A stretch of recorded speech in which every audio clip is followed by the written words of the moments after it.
Welcome, sentient beings from all known universes and beyond.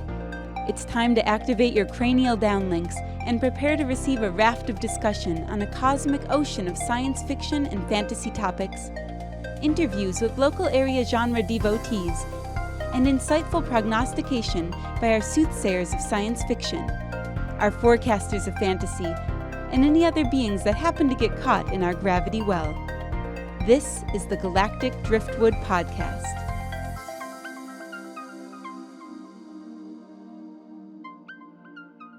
Hey, and welcome to another episode of the Galactic Driftwood Podcast. This week, if you're watching on video, you can see we're short a couple of the founding members. They are off at TeslaCon this weekend and can't be bothered to stop their fun and frivolity to come and record an episode for you. But in the meantime, I am your host, Seth. And I'm Charles. Jenna. And I'm Chris.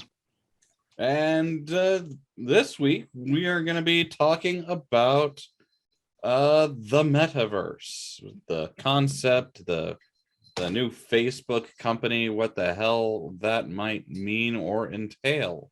Meta, all the things.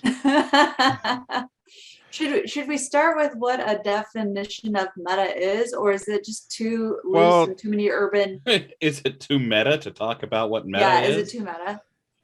Yeah, well, I guess it's technically it's not meta. Meta is just kind of a hip short name, but it's metaverse. It's kind of the next generation of the internet, if you will. It's intended to be well, the intention is that it would be decentralized, meaning there's no one single group of ownership in that respect. Well, but a large part of it's 3D and virtual environments.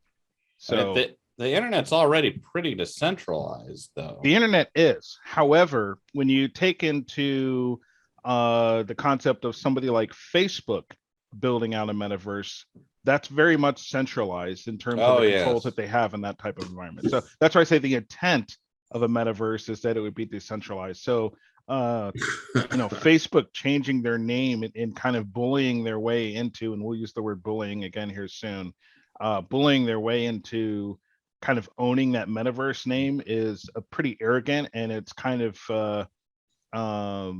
it's funny. Hypocritical. It is very funny. Hypocritical in terms of what metaverses are supposed to be. No, any one entity should really be taking ownership of that. So yeah, in a nutshell, your metaverse is a decentralized virtual type of world, basically that runs on top of the internet. Yeah, I mean, there's the old saying where he who has the gold makes the rules, and that's the golden rule. Are you quoting Aladdin, sir? That Aladdin? Yeah, it was in Aladdin. Jafar, when he was dressed as the old man, he's like, "You heard the golden rule." Well, I don't know if that would originate with Aladdin, but it didn't. I just wanted to punk you like that. But I was going to say, in terms of the internet, it's he who has the information makes the rules. Yes. And God, there's a kitten fight going on in the background, and it's very distracting. Squirrel, focus, Seth. Anyway, Facebook and really any of the large internet companies, they want to have all the information and all the logins, and they want to make the rules. Correct. Kind of classic internet capitalism kind. Either way, he who has all of the shiny rings gets to command the massive advertising money. And yeah, are we going to let Facebook into our brains? Yeah, I don't know about that. We're already part of the way there. Facebook bought Oculus, and we're already hooking our lives up into that from a 3D headset kind of thing. But yeah, he who controls the data controls the metaverse almost, to steal from Dune a little bit. And Well- it'll be interesting. I'm not looking forward to it. It pisses me off a little bit in their arrogance in naming the whole company that. And it doesn't really, calling it Meta really is a departure from everything that Facebook's historically been, and it means nothing at the same time. When you talk to people and you say Meta, there's a large population of people that are like, I have no idea what that's supposed to mean. Well, I think that might be because like the metadata is kind of the background data, the connection data between things. So I think the name change to Meta is actually a bit more honest. I mean, it doesn't, because they're not really about their business. Where they make their money isn't from users who use Facebook. It's about the data they collect from the users on Facebook. Right. So naming the company Meta is just basically advertising to the people who actually pay for their services. Well, yeah, but that's an entirely different. So the metaverse and metadata are two different in my mind. They are, and that's the rub. So because it's a flag to the people who are giving them the money. This is what we're really about, but they're going out at face value saying, hey, this is about the metaverse and virtual reality, and this is how we're going to pull all these people in here. But really it's about the data. So, and then there's this whole other level, because there's non-tech people who are deep into literature, and they're having college flashbacks to discussion of like metafiction and things like that, construction that you of a form of narrative in which you realize you are reading fiction. So it is really confusing. And well, not only that, it's scary if Facebook is on the metadata. If Facebook's tying your address and your name to your data, which is what metadata would be, that kind of thing. That's scary. Well, that's scarier than the government grouping mass amounts of data together. It's the metadata is what people have been scared about the whole time. well, that's the abuse. Yeah, so here's a question from like an outsider looking in, who's not as familiar with the tech. How is what Facebook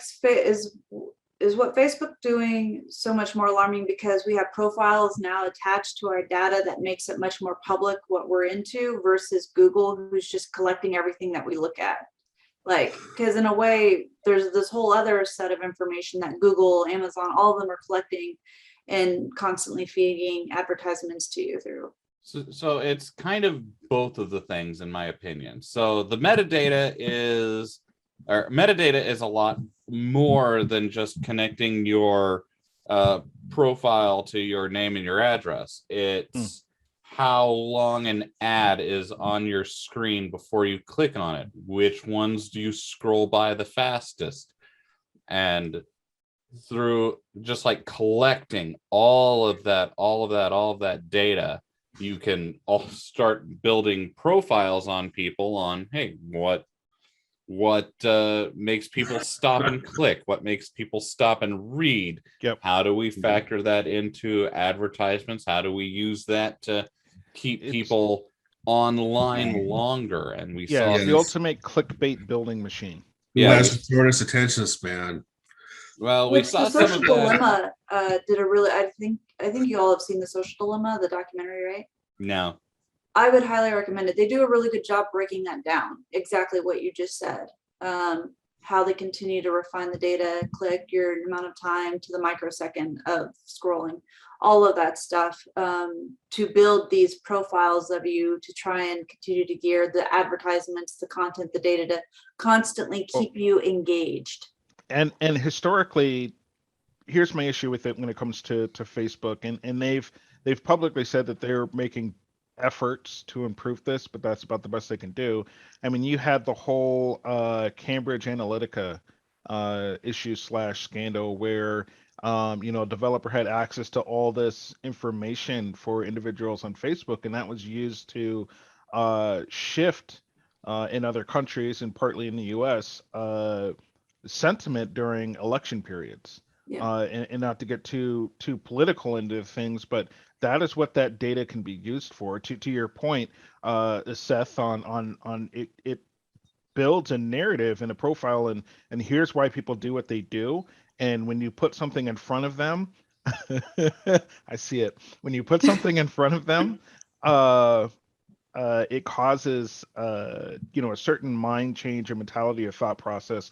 And if you can shove that out to a population of people, you can say, here's the percentage of people that will react in this way, here's the percentage of people that react in this way. We want to get this type of reaction, and so we're going to flood the ads with this type of information and manipulate people in that manner, based off information that they've unfortunately voluntarily given up by being a part of Facebook or any other social network for that matter, Instagram, any of the other partners that they have as well. So I have concerns over that when we look at Facebook Meta from a data perspective, and also a virtual world, a metaverse perspective, because where that, again, to my point, where it's supposed to be decentralized, kind of out there like the internet, it's going to be centralized to an extent where, I don't want to think, what is it? Ready Player One, right? Yes. If you've seen the movie, read the books, there's a telling piece in there where,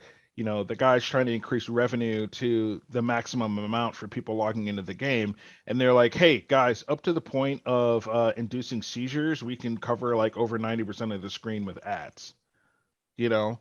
And that's ultimately their goal here. And so I would hate to go into a metaverse world where, it's bad enough I could scroll through a Facebook feed, which is my choice. I could always leave Facebook, right? But I'd hate to log into a virtual reality where, I go in, I put on my, we'll call it an Oculus headset for now. Who knows what the company will be in the future? I log in, and I'm in this virtual world, and it happens to be owned by Meta, formerly Facebook. And I'm walking down the road, and I look to my right, and there's an ad for something that I was just talking to my wife about, the other day. Right there, I'm looking at a building with a scrolling ad of something I was talking about that I never gave to Facebook. But they're not listening on our devices or anything like that. Yeah. So And I'd I hate to think- see that carry on, but that's what we're going to see. And Yeah. that's the argument that some people make, that we need to go back to an internet that there are no algorithms. You find what you find based off of your own chance. Because there was a time Well- in the internet that you had that, versus We- everything being fed to you that continues to isolate you in an echo chamber. Yeah, I would. There is. I asked what the problem Yeah. that I just for personal like entertainment or news and whatnot. There is a problem that you can pretend to leave the Facebook news cycle where they've targeted you, for certain kinds of ads. But the big news people are looking at Facebook to figure out what the popular stories are. Mhm. You're not escaping. Yeah, what's trending on Facebook is what's It's getting trending in the clicked. news. That's what's going Right. to happen. So- Or Twitter or whatever other platform. Yep. So there's definitely people who are watching those trends on Facebook and Twitter and seeing what are the top 5. Okay, those are going to be our top 5 stories because that's what people are clicking on. Right. On the algorithm part, I agree and disagree that the algorithms right now in some spaces are doing more harm than good, but that's also because of who has custody of the algorithms and how they're being used. The algorithms, I think, are a good way to ensure you don't have a people problem in how information is put out there, and you let a system kind of decide based off of whatever the algorithm says. However, these algorithms are being tweaked to an extent where it is becoming a people problem. The algorithm's built or is forced rather to come up with a certain set of results that you want to see, not what the algorithm's spitting out, because that's what the algorithm is spitting out. And Go ahead. well, I think we actually did learn about how Facebook uses that with the whistleblower that came Yes. out, I want to say 2 weeks ago at the time of this recording, Yeah. maybe 3. where she revealed that the content that you are served on Facebook is designed specifically to in as many cases as they can, encourage that negative interaction, those anger clicks, those angry comments. So they try and serve that up to you because that's what keeps you on Facebook longer. Right. And I have no doubt that the original algorithm likely did not do that at all. And that's where, I think algorithms can provide safeguards in certain platforms when it comes to looking at data and how they get served. But because this comes down to the difference between, as I mentioned, something that's decentralized versus centralized. And when it's centralized and that entity has control over that algorithm, it's whatever they say it is. It's whatever they want it to do, as opposed to more of an open source, community driven algorithm that everyone can see, for that matter, and see exactly what's going on. And you don't have that today. Yeah, and I think two specific problems that Facebook has with it enables this algorithm is they don't just have a timeline that's based on an actual timeline showing you showing you the results or posts based on when they were made.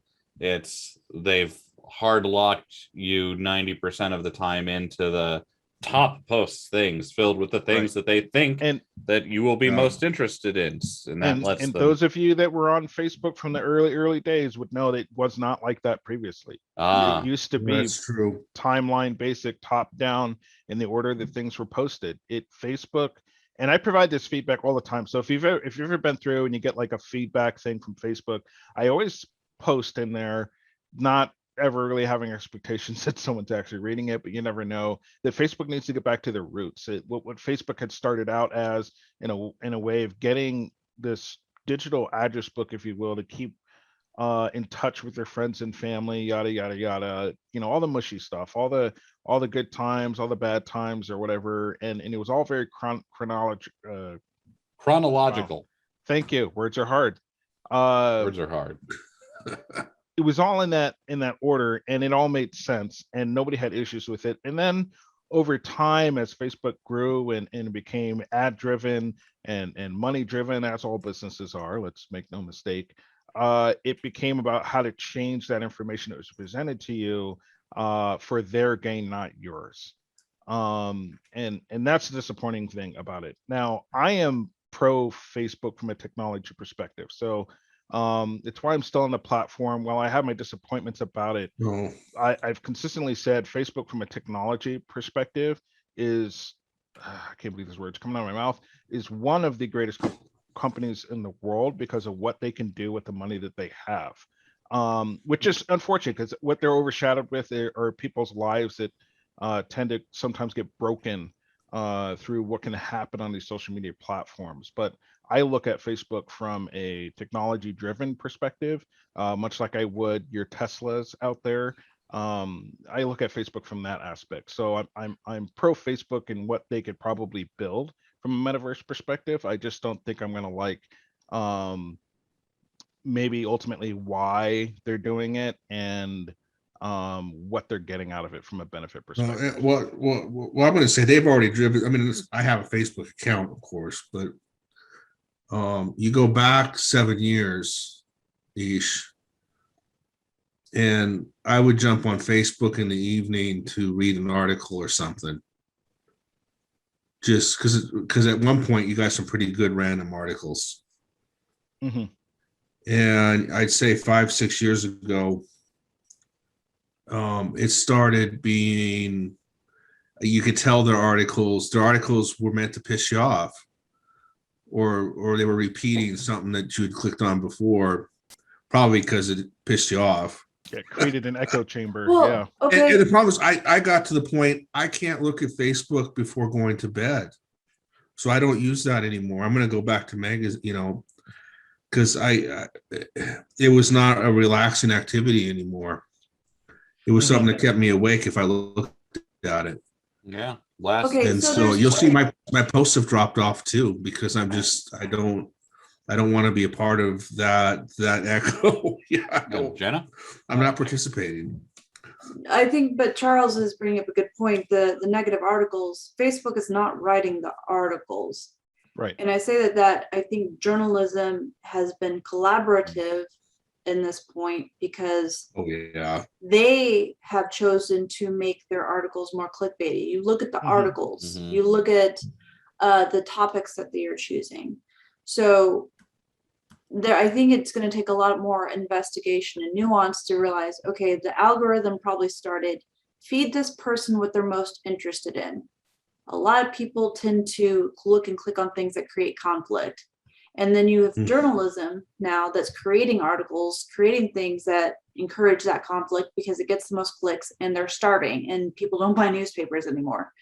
I think it's a lot of feeding back and forth. And if you continue to develop that algorithm for yourself, because that's all that you look at, is that completely Facebook? Facebook can probably put in more electronic measures against that, but that there's a couple of publications. See, I've been watching this close.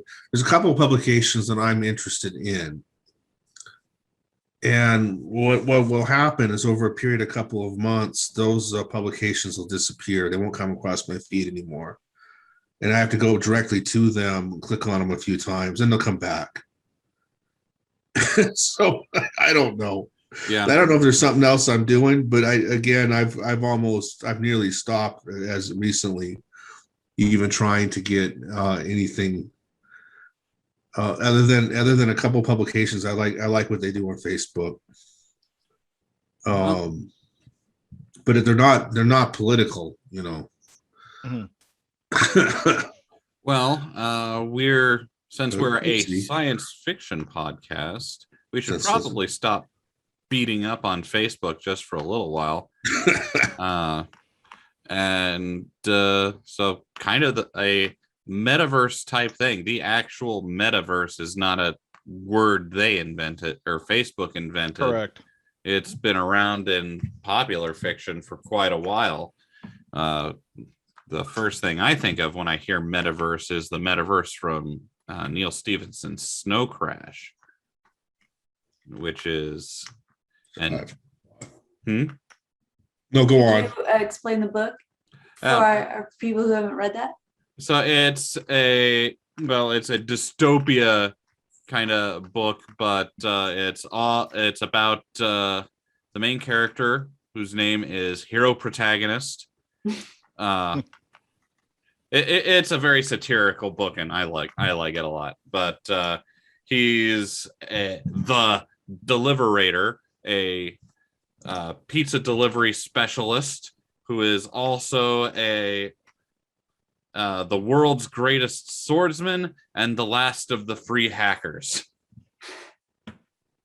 And it is a kind of ridiculous romp through real world conspiracies, getting mixed up in the book's metaverse narrative, or the book's virtual reality world, where things of consequence happen both on and offline.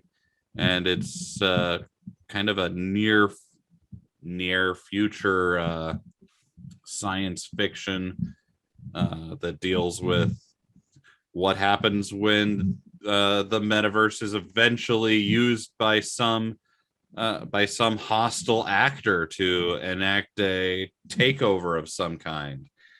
And in this case, it's using a religion that is able to act as kind of a mental virus that is a meme that spreads itself. So go ahead. Go ahead. If you had a question related to the book, go ahead. No, I was going to say, so it's something that, when was it written approximately, you think, or when did you read it? Oh man, I read it over 20 years. I've read it several times, but I think the first time was over 20 years ago. And looks like 1992. Yeah. Holy smokes. Yeah, that's pretty early. So Probably it's kind of creepy, right? metaverse. Like these things that,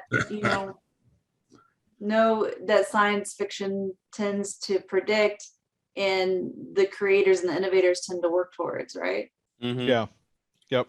And Um, the author Neil Stevenson is kind of will often do things along the same lines as Michael Crichton would have done, where he kind of takes a technology and extrapolates it into what it could be used for in the near future.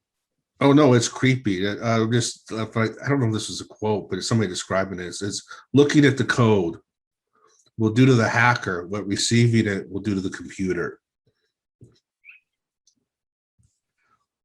Is that from Snow Crash? Yeah, that's I don't know if it's a quote from Snow Crash or if it's a quote from someone talking about it. It's on the Snow Crash page, but Mhm. Nonetheless, a creepy. Mm-hmm.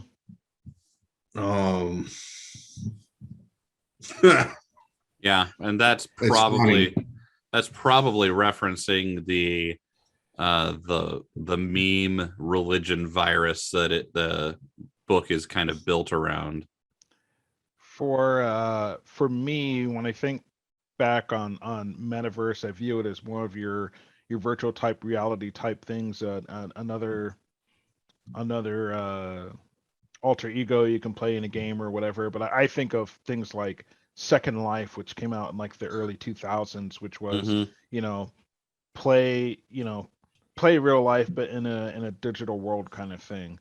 I think of things like Second Life and probably a couple of I just blanked on the name, but a couple of older Keanu Reeves movies where he jumps into things like that. I think Jenna, you mentioned one earlier. The Matrix, The yeah. Matrix, yes, thank you. I don't know why I blanked on that. Which finally we're getting another Matrix movie, so looking forward to that. But yeah, I think of things like that where you have this whole entire metaverse that's built in, and it could be down to the a realism like that. You're actually just hooked up to some device that's feeding you and keeping your body alive, but mentally you're injected into this virtual world. Now, to be clear, I'm not a fan of that, and I don't think that's where we're going. I think there's a lot of people. I won't say a lot. I think there are people out there predicting that that's where we'll go. But I would say I doubt that, if only because what the world has gone through over the past couple of years has proven that we need that personal touch, that we need that interaction, and people are vying for that. So I don't see this being something that replaces going shopping, that replaces going out to hang out with friends or anything like that. I think maybe in a day where you get snowed in here in the Midwest or whatever, and it's dangerous to kind of get out, we'll hook up into the metaverse and hang out at a virtual bar or something like that. I think that's more likely to happen than. So I'm a little less optimistic than you though, Chris. I think if you can afford the technology, if you're at a level that you can afford the technology and you're not happy with your life and it's easy to escape into some other world where you could have the things that you don't have, because we already see this with video games or substance abuse. I mean, if people can escape, find a way to escape, they will. And I think for those who have the means to get the technology, if they can just jump away and not have to face whatever they're not happy with in this world, I think there's going to be a higher percentage of the population who will just go for it.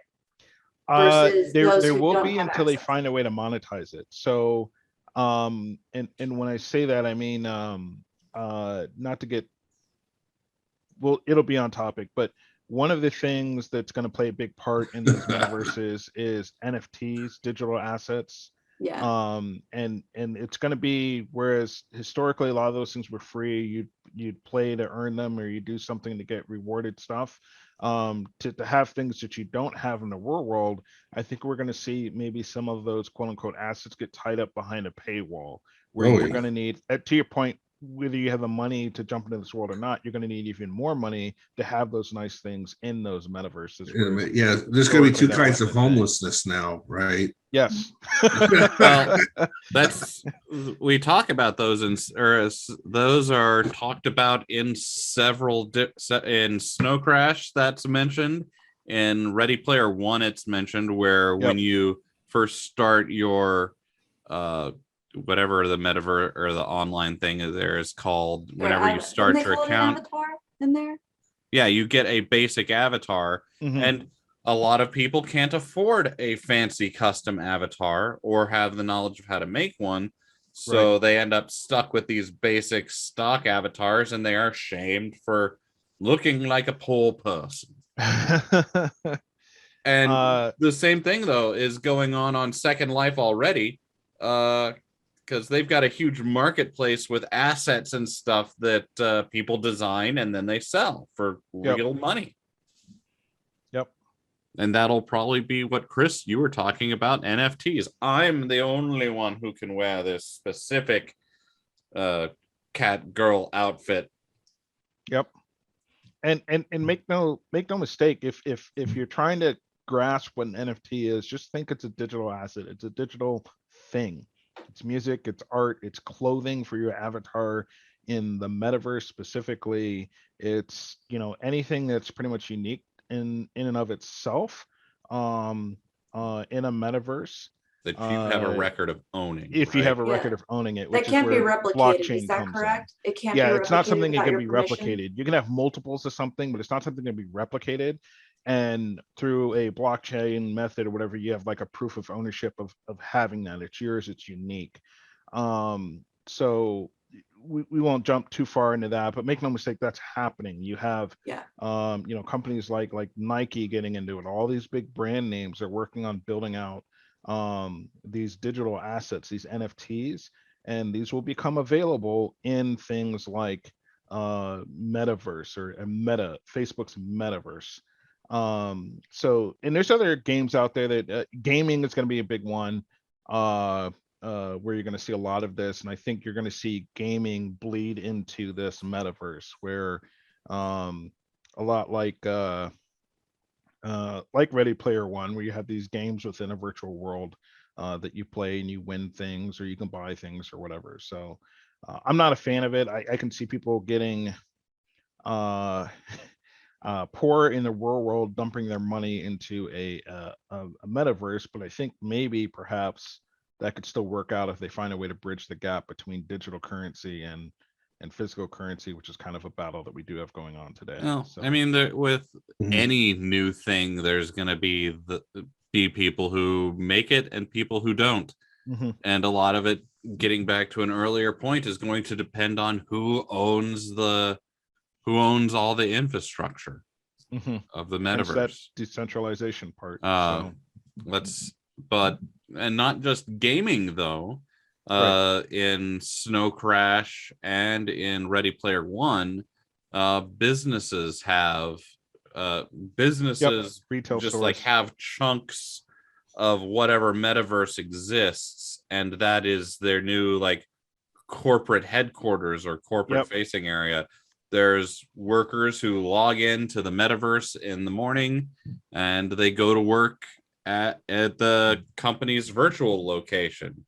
You've got a virtual literal storefront. So when you need to buy an iPhone, you log into the metaverse, you go to Apple World, and you go to a virtual storefront that is everything Apple could possibly program in, from physics to mind-numbing displays, where you are met by people who are at work as virtual genius bar people. Yep. And they show you the products just like they'd show you in a store. Yep. And that's one of the big key things they want to do. For any watchers that are familiar with the logos behind me, will actually know that's Decentraland Mana, and that's exactly what they do. They basically do digital land, digital real estate.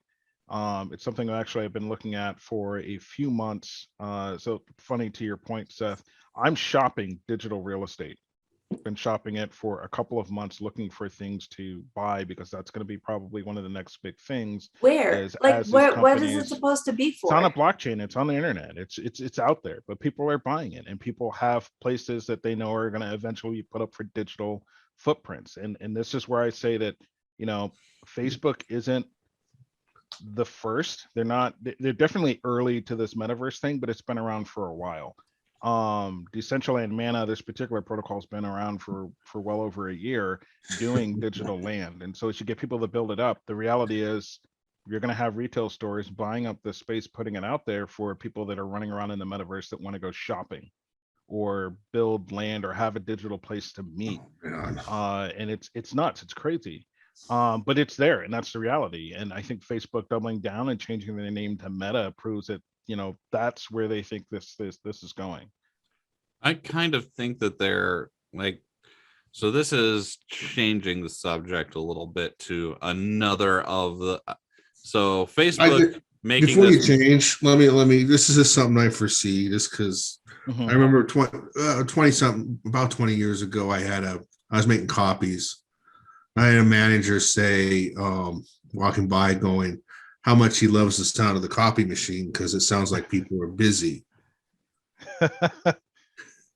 Which struck me as funny, but now I'm foreseeing my avatar, my work avatar, making sure he does the copy machine near the lunch hour in the virtual office place. Oh, that was it. Well, what I was going to say is I think Facebook is moving a little bit soon because they don't really have any metaverse thing that they can market to someone right now. They just have this is what we're going to. What's the fastest way to get there? You buy yourself into it. I bet you they buy one of the major metaverse companies that aren't well talked about today. See, and it brings me to my next bit is there is something that is kind of headed in a metaverse direction already and has grown that way in leaps and bounds over the last couple of years, and that is Fortnite. Yep, Fortnite's another big one. And if I had to pick a leader of someone who's going to come out on top just based on their current standing and what they've been doing, I'm looking at Fortnite to somehow expand what they have, because they're already using it as a social hub for people to come online, talk, hang out.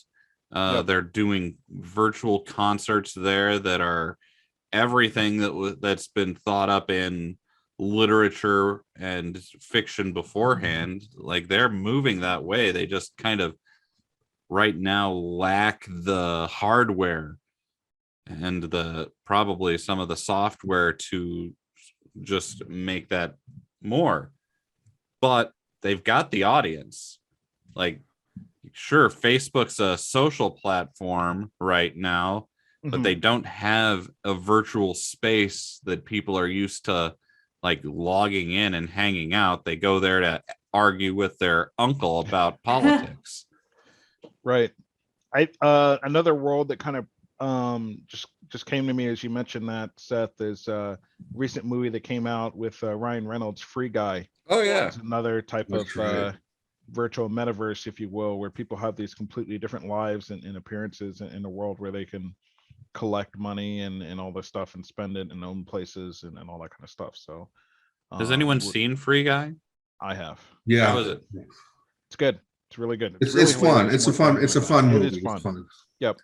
I mean, it's not going to bring, I don't think it's going to bring home any, awards or anything like that. There was nothing really to learn from the movie or grow personally out of it. It's not one of those. It's just kind of a funny virtual world type movie where, an NPC, well, I won't give any spoilers, but an NPC becomes a little bit self-aware and starts changing how some things in the game work, which was pretty hilarious. So I loved it, though. It was good, but it's another example of this metaverse where people in the real world are going into a digital world, and they touch on that a little bit in the movie.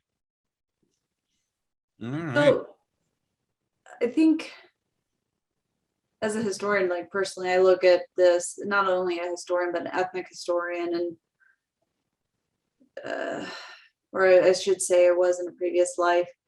The thing that always drives caution in me is like the distraction that these, like I'm told, I love technology. I love gaming. I love the thought of having a 3D world. And when I think of myself, when I'm maybe too old to travel, or it's, you know, I don't have the finances, I could put on this thing and see museums from across the world or hike a landscape in another world, like that type of access to wonders that you could not afford otherwise. I think, oh, that's great. Or to learn, it's great. Mhm. But then what I get concerned about is the distraction from things that are still happening in the real world that need attention, need to be looked at, but they're too hard.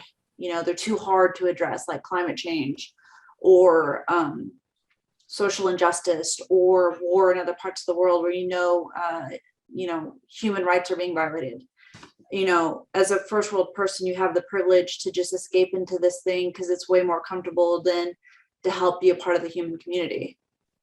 Like that's where my mind goes, and where you can see that drive. We've already acknowledged there's a growing drive between those who have wealth and those who don't.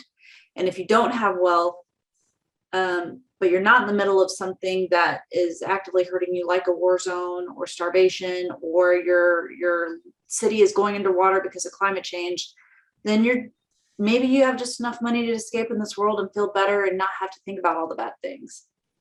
Like that's going to be a really interesting complex that's created, and maybe even a new form of addiction going forward. Well, they haven't Already even tried addicting. yet, like Facebook or anything. None of them are giving you a positive person score. Right. You know what I Let's mean? not go the China route in that, please. That China route is trying to do that. Oh, I guess China does that though. They do. Yep. Well, Yeah. you volunteer in the States. You voluntarily sign your rights away here, right? Don't need to inject you with a microchip to track you. You're carrying a bigger version of it. Yeah, your phone. Mhm. I mean, you're already doing that. You're already like participating in that. Right. Right. So I don't know. I think that's where we still have to step back and say, oh, that'll not, instead of saying, oh, that will never happen. I hope they keep having those conversations early, because you see a lot of tech people who look on the dark science fiction. They're like, but we won't let Skynet launch. We won't, Yeah, and every let- year I get a news piece article and it freaks me out. I'm like, it's happening. Yeah. Yeah. Like, so it's like no one intends, like, I think very few tech geniuses intend to become the father or mother of evil overlords that are some alternative tech. But it's just got the thing where you, instead of that whole Ian Malcolm quote from Jurassic Park, you're so busy trying to see what you could do, you didn't stop to think if you should. Yeah. Yeah. Someone who decides to plug all of the metadata from Facebook and the virtual world that Facebook makes into an AI to teach it about humanity. And it just blows up Yeah. humanity, because it's like, Wasn't there a similar type of theme or event that happened in the one of the Avengers movies? That Jarvis. was Ultron deciding to Well, there was Ultron, but then there was also the whole thing where Hydra was going to take over all of the warships and target a bunch of people. Oh, right. As well, based off the information they had. Captain America and the Winter Soldier. Yeah, the Winter Soldier. They one, had yeah. these three huge helicarriers that had basically had an AI routine that scanned every person and figured out who would lead resistance, who would fall Yeah. in line. And that was all based off of data that was out there, and they gave it to. Well, there's some AI things you just know, because going back a little farther, like from war games, everybody's going to choose global thermonuclear war before they choose tic-tac-toe. That's right. Well, the graphics Oh my are God. better. Love that movie. or even the Fifth Element, Lilu, when she had access to the computer and Yes. she was trying to Another catch one. herself up, and she got to the topic of war, and she was like, I don't think this is worth saving anymore. Well, and there was also I think Microsoft made a AI chatbot or something That they and had to decided- shut down. Yeah, they Yes. plugged it into 'Cause it was Twitter racist? to train it, and Yes. it turned it into a racist pretty much immediately. Yep. And I think it goes to show that we have there is a problem in person to person interactions for the most part. Recently, this is starting to deteriorate a little bit. We have a certain level of respect in knowing what's publicly acceptable and what's not. And granted, that started to deteriorate in recent years for obvious reasons here in the States anyways. In a digital world, in a meta world, a lot of times there are no social bounds, there are no laws or anything like that. And what you can end up with is a very broken virtual reality where racism can thrive and all these other things can thrive. And I mean, to your point, Seth, we threw an AI out there, Microsoft threw an AI out there to see what would come back, and it was ugly. The reality is, in a digital footprint, we don't care, being keyboard warriors. There's a large population of people that will say what they truly mean, and it's disgusting. The reality is there's still a lot of hate out there. There's still a lot of racism out there, bigotry. The LGBT community struggles a lot with this too, and it's not talked about enough for them in general. So when I look at that, those are the things that I have concerns about. That we're going to take this off of the streets and put it into a digital world where I can just treat people like garbage because that's who I am, and there's going to be no repercussion about it because it's just a metaverse. Who cares what my tune said to this It's not person? real. Yeah. So the Not person real. I'm hurting or lashing out at is not real. Right. It's Yeah, well- dehumanizing. And also there's the greater internet fuckwad theory, or John Gabriel's greater internet fuckwad theory, that states normal person plus anonymity plus audience equals total fuckwad. I mean, Yes. And I on that think that's note, true. maybe don't try and be a fuckwad. We'll be in the show. Well, there Will could be a Wheaton- biological. I went to a spiel by a linguist a few years back, and it was a small thing to him that he pointed out, but to me it was to me it was just wow, which was if you take somebody and you put them in an area with a different accent, it only takes them like a couple of weeks. They'll start picking up that accent. But they will not pick up an accent from watching TV. Oh crap. Yeah, and if you think about it, you'll know that's true too, because Yeah. you're just because I've experienced it.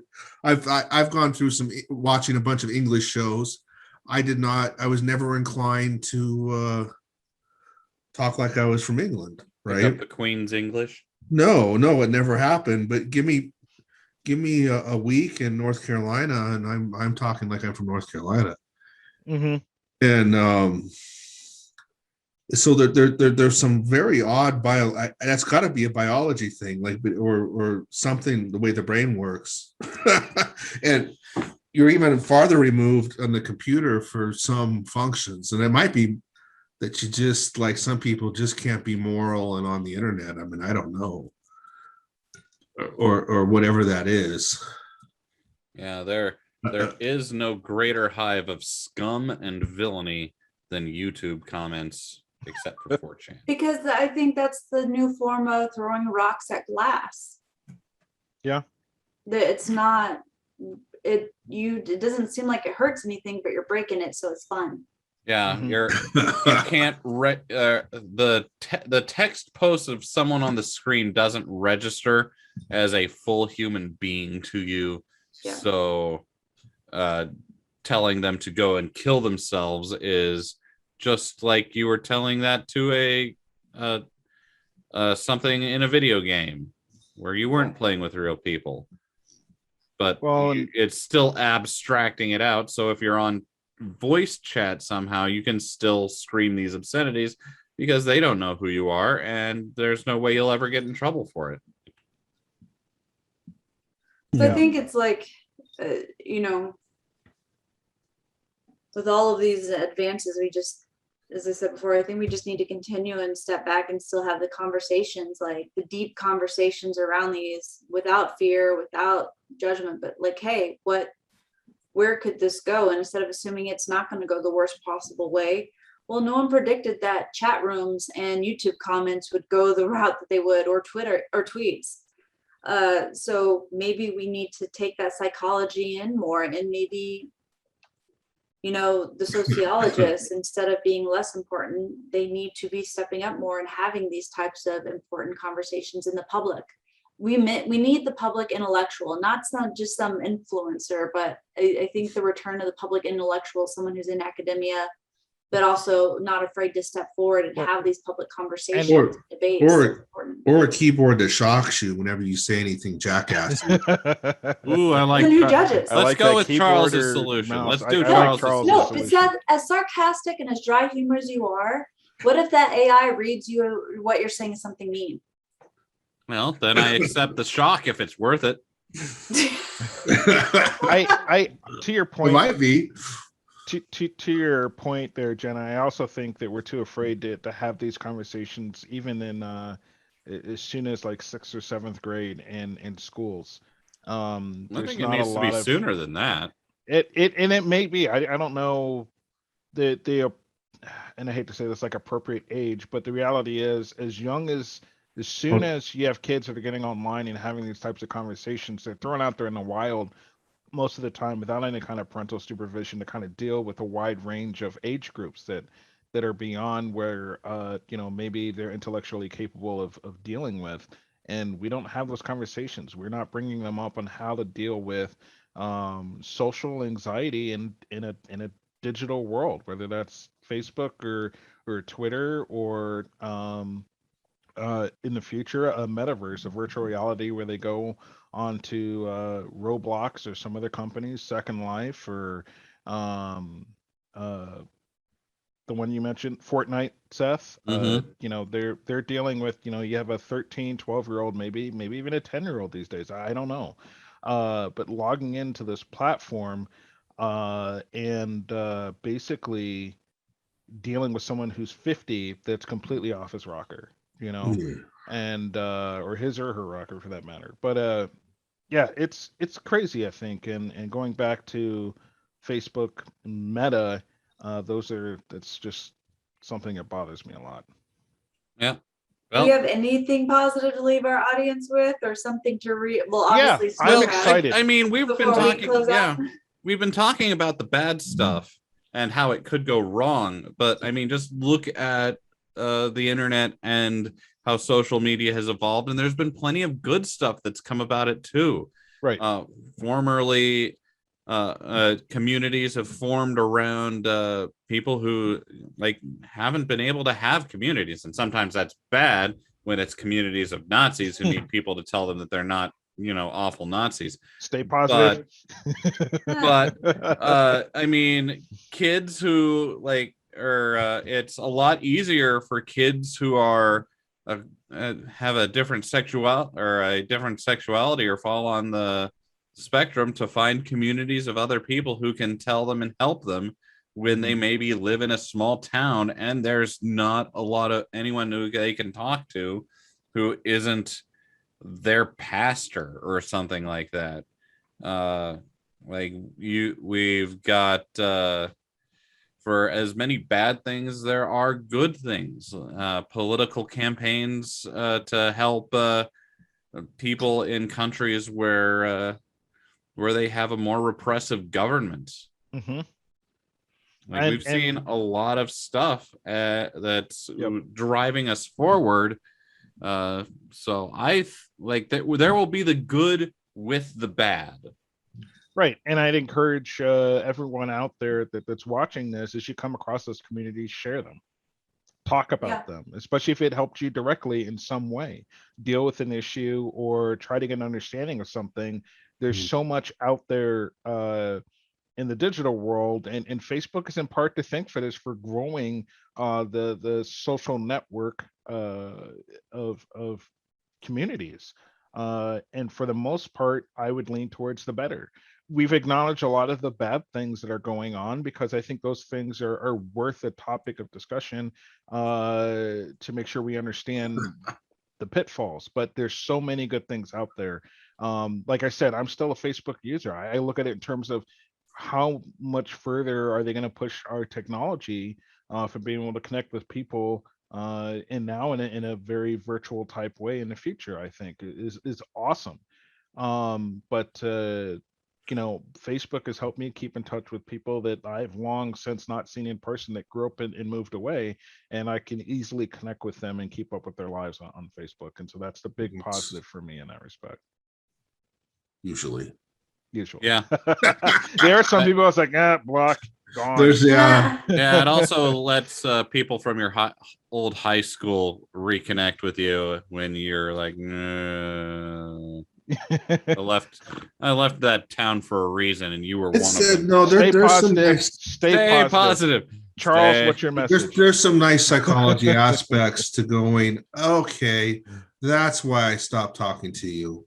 Yes. I mean, when you go, okay, yeah. No matter what, it's affected me through like social media has exposed me to people I never would have met before, and whose positions and backgrounds and histories I never would have considered. Mm-hmm. Yeah. And I mean, that has just made me a better person by reading about other people's experiences and learning from them and opening my own mind to pat myself thoroughly on the back because I'm such a good person now. Well, I think that's what all this comes down to, is ultimately as the individual user, yeah, you can't change maybe what Facebook is doing but what your output is.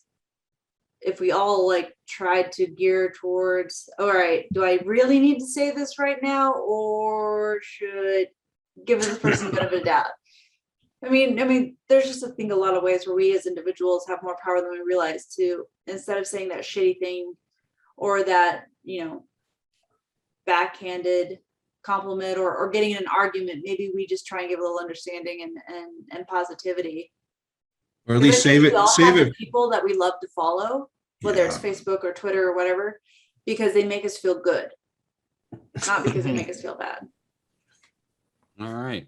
Well, I think we're just coming up way on over our time. Yeah, a little bit over time. We're not supposed to be doing hour-long episodes anymore, but here we are. We don't have Linda to keep us in line, so I guess we want to start finishing out with a question for everyone. And the question today is, what digital world would you banish your worst enemy to? Oh man. Trap them in forever. I don't. Charles doesn't have the kind of cold heart that would let him banish anyone to a hell That's state. a lie. Earlier, Seth, before we started the show, we were talking about this briefly, and I said I would banish my enemies to probably Facebook's, Meta's virtual reality, but I take that back. I would banish them to the alternate reality where the bad guy wins in Ready Player One and gets what he wants for putting up all those ads on the screen.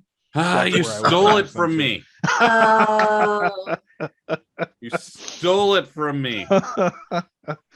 Jenna, any ideas?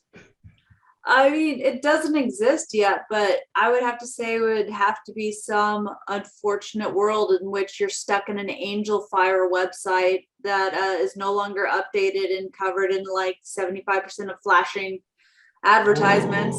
Pretty similar. Yes. And none of the closed buttons work for the boxes. So an eternity of epilepsy. I mean, savage. See, I've got a problem.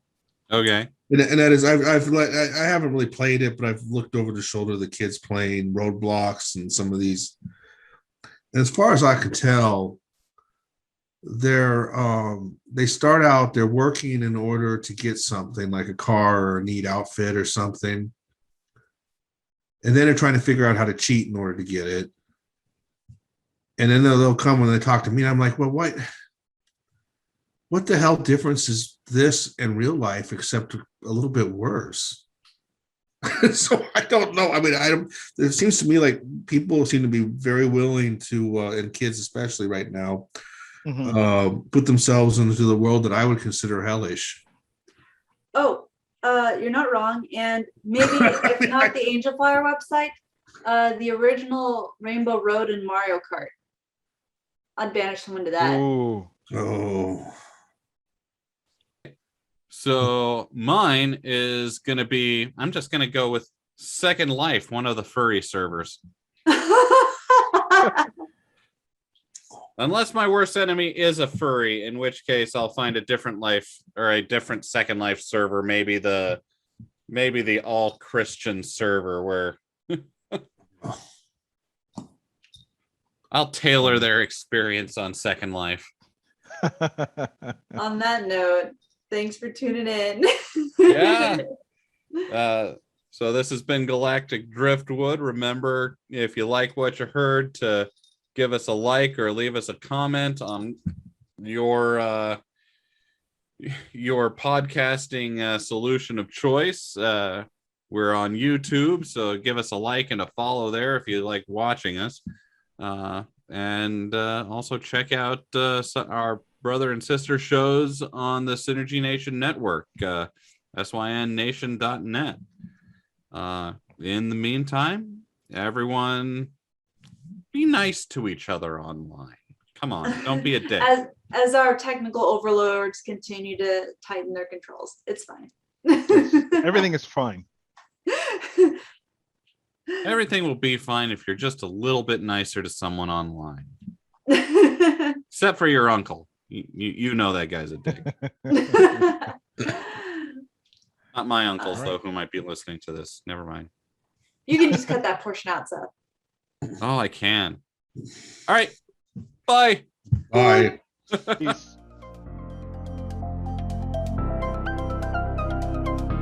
Thanks for listening to this episode of the Galactic Driftwood podcast. For more information and past episodes, please visit our website at galacticdriftwood.space or subscribe to us on YouTube.